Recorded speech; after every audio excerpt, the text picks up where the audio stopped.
Saludos amigos de YouTube, bienvenidos a su canal Al Sex Talk, el canal de sexualidad alterna. Soy Master Taíno y hoy vamos a hablar de relaciones de máster y esclavo o esclava o cualquier otro tipo de relación de intercambio de poder cuando las celebramos en distancia, cuando la efectuamos en la distancia, cuando no se vive juntos. Hay tres maneras de hacer este tipo de relación. La primera es cuando la gente no vive junta, pero viven cerca, viven en el mismo pueblo, a unos minutos, en una forma en que pueden haber visitas más comunes. Después hay relaciones donde las parejas de máster esclavo viven a una distancia considerable, 2, 3, 4 horas en otro estado, etcétera. Y finalmente hay las relaciones entre personas que viven en países distintos. Así que todo eso incluye lo que vamos a hablar hoy. Las relaciones a distancia definitivamente son un reto, no son fáciles, porque cómo tú puedes conectarte mejor, intimarte mejor cuando hay una distancia entre medio, cuando no se ven con frecuencia. Así que mi recomendación más importante es la comunicación. Hoy en día hay una gran tecnología que ayuda a acercarnos más. Y debemos usar esa tecnología cuando tenemos una relación en la distancia. Yo siempre, cuando he tenido este tipo de relación, siempre pido que haya comunicación diaria. Y eso se puede hacer por llamadas, se puede hacer por textos, se puede hacer por video chat, se puede hacer escribiendo el diario, el journal que llamamos en inglés, que muchos esclavos y esclavas hacen.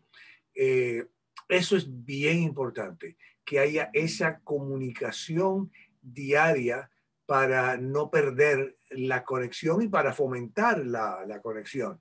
Y particularmente cuando se empieza una relación en la distancia, pues es bien importante. Yo te diría que el video chat es lo que mejor funciona porque nos podemos ver las caras, podemos ver las expresiones. Es la mejor alternativa a no estar físicamente juntos.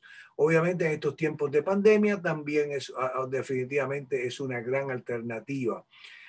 Entonces vienen una serie de símbolos que particularmente el esclavo puede llevar para acordarse constantemente de su relación con su máster o ama, etc. El símbolo más importante es el collar. Usualmente es una cadena con un candado. Las féminas a veces tienen unos collares más nice, más sofisticados,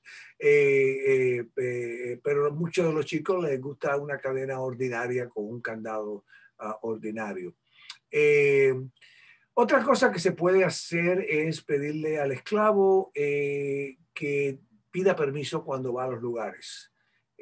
Sea por un texto, máster, puedo ir a tal lugar, puedo salir con unos amigos, puedo ir a ver una película, etcétera.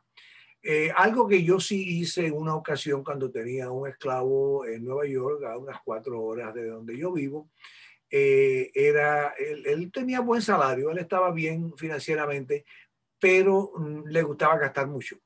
Y entonces yo le puse la regla de si ibas a gastar más de $50 en lo que fuera, tenía que llamarme y pedirme permiso. Así que ese tipo de cositas son las que pueden hacer y fomentar esa comunicación diaria. Pero aún en la distancia es importante los encuentros en persona. Obviamente, si usted vive en el mismo lugar con su máster, su esclavo, pues eso pues se puede hacer los fines de semana o noches, es mucho más fácil. Cuando hay una mayor distancia, entonces es que se complica. Cuando yo he tenido gente a mucha distancia, mi esclavo venía en los fines de semana. No todos, pero con frecuencia. Y a veces yo viajaba a su apartamento en Nueva York, en este caso, y pasaba unos días allá, etcétera. Eh, el, cuando hay esclavos y masters en distintos lugares, en distintos países, ahí es más complicado. Y obviamente en gran medida depende de los recursos que tengan las personas para viajar. Yo conozco un máster aquí en Estados Unidos que tiene un esclavo en Sudamérica y él va todos los meses y el esclavo viene ocasionalmente. O sea que tiene que haber esa posibilidad de conocerse, de encontrarse con frecuencia porque es la mejor forma de mantener una relación. Y a veces debe haber un plan a largo plazo de cómo van a unirse. Si alguien se muda al otro país, obviamente cuando hablamos de países, pues estamos hablando de inmigración y de otras cosas legales que complican más la situación. Otra idea que les puedo brindar es los ritos. Por ejemplo, un esclavo puede tener el ritual de llamar al máster todas las mañanas cuando se levanta y reportarse, o llamarlo antes de acostarse. Puede inclusive incluir un tipo de mantra, etcétera. Algo que, por ejemplo, yo hacía, yo una vez tuve un esclavo en servicio que vivía en Portugal, en Europa, y él tenía dos cosas que él podía hacer porque vivía solo, que era estar desnudo. Él llegaba a su casa, era un profesional, pero llegaba de su casa a su casa y se desnudaba. Y él sabía que estaba en su apartamento desnudo porque así era como sentía su esclavitud, su compromiso de servirme a mí. Y lo otro que él hacía, a pesar de tener muebles en su apartamento, él no los usaba. Él se sentaba en el piso a comer en una mesa pequeña, como los japoneses, tipos como japoneses, o en la computadora, etcétera. Eran dos cosas que acordamos, yo no se las exigí realmente, pero era lo que a él lo mantenía en contacto con su servicio. En ese caso de él, como era un profesional, él viajaba a Estados Unidos con frecuencia, así que él me visitaba como 2 o 3 veces al año mínimo. Eh, Así que esos rituales que se pueden crear, y cada máster debe tener creatividad para crear los rituales que a él les interese, que a él le llene, ¿no? Eh, lo otro bien importante es el servicio, porque el esclavo está en servicio del máster. Y uno de los problemas que hay es, ok, ¿cómo yo sirvo a mi máster en la distancia? Bueno, el máster puede pedirle al esclavo muchos deberes, muchas cosas que puede hacer desde su casa. Ahora con las computadoras, etcétera, pues puede haber, dependiendo de las habilidades del esclavo, el máster puede crear un tipo de formas de servir. Si un esclavo escribe muy bien, pues le puede hacer asignaturas de escribir o de editar, etcétera.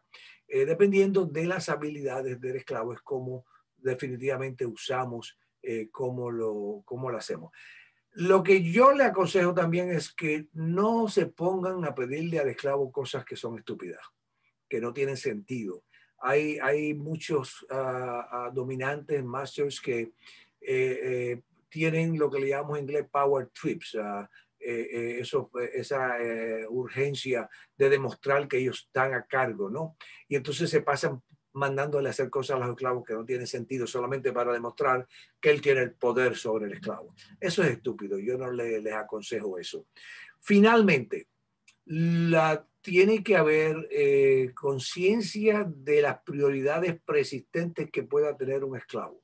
Si un esclavo tiene hijos, si un esclavo está cuidando a uno de sus padres o a ambos, si un esclavo tiene un trabajo bien demandante, nada que pueda hacer el máster debe perjudicar al esclavo cumplir con esos deberes de atender a sus hijos, de cuidar a sus padres, de su carrera profesional, etcétera. Así que esos son más o menos los consejos que les tengo sobre este tema muy importante. Particularmente en nuestros países, mucha gente no puede vivir juntos y tienen relaciones a distancia, usualmente un poco más cerca, que eso las facilita. Así que espero que esto les haya ayudado. Suscríbanse, denle al botón de notificaciones para que sepan cuando pongo un nuevo video. Comuníquense conmigo, mastertaino.com, en FedLive, Facebook, y los veo en la próxima semana.